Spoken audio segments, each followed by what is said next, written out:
Magandang araw sa atin mga kalingap. Mga kalingap, ang masayang kulitan nila Dara, Joy at David.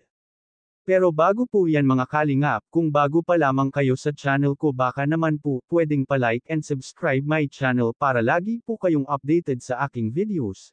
At kung pwede, sana patapusin muna natin ang video na ito para alam natin ang nilalaman nito, at huwag din po natin kalimutan mga kalingap na pakisuportahan ang ama ng kalingap na si Val Santos Matubang at Kalingap Rob Matubang, pati na rin ang viewers na laging sumusuporta sa aking channel at reactioners. Maraming salamat po.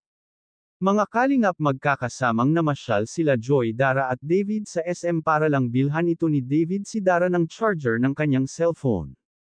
Nag-enjoy ang tatlo na para lang itong mga magkakapatid na nagkukulitan. Mapapansin natin mga kalingap na si Joy ay para na itong isang vlogger.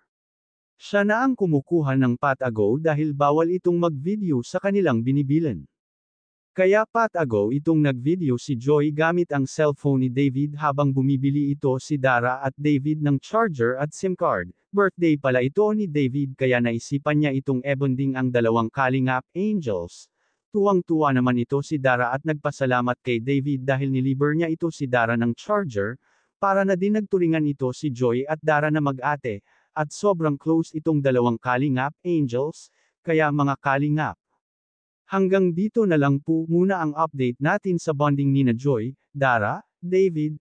Abangan po natin mga kalingap ang susunod na update na magkasamang mamasyal sa Hong Kong sina David at Joy Diwata. Maraming salamat po. Thank you for watching and God bless us all.